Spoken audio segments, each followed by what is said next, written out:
While lawmakers hash out how to cover the cost of building rail, we crunched the numbers to see how many people are using public transportation in Honolulu. And we found a big drop in users. That could spell trouble for covering the cost of running the rail system.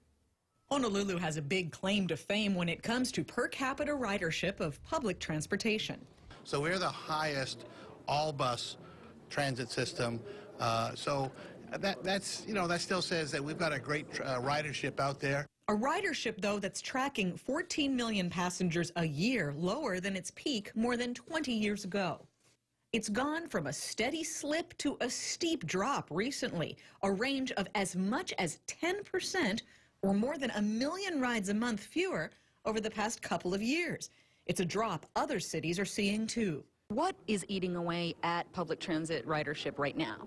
Well, Uber and the other Lyft companies, Lyft and the other ride-hailing companies are clearly making an impact. I've seen one city in Las Vegas where they've estimated perhaps it had a 10% impact on one of their major strip routes in the tourist area. There are other factors as well.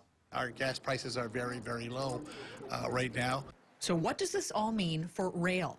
That the cost of operating and maintaining rail is going to be off the chart compared to the ridership. The cost of operating rail and bus is estimated to be as much as $542 million a year within a decade, with fares bringing in about a quarter of that and taxpayer subsidy covering the rest.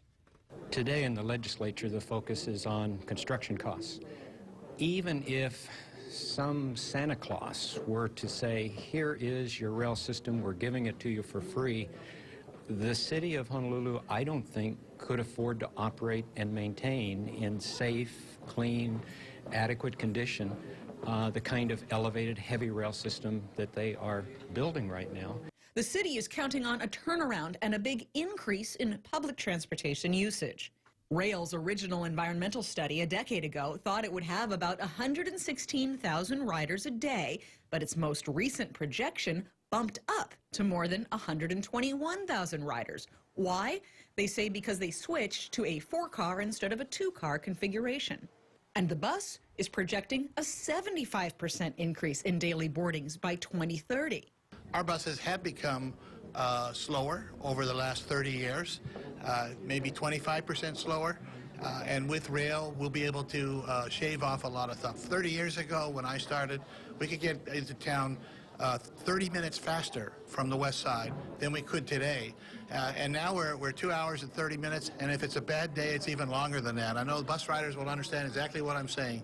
So with rail, we're going to be able to get back to where we were and be even better than that. Because, he says, bus routes will be changed to encourage riders to take the west to town portion of the ride on the rail and reconnect with a bolstered bus fleet. We're actually planning a very high-capacity electric bus fleet to run from Ala Moana Center to Waikiki. We're going to have 2 routes, one go through the Ala Moana corridor, the other one going through Kapiolani corridor. I think that we're talking between 40 to 50% of our ridership in Waikiki is local residents going into Waikiki.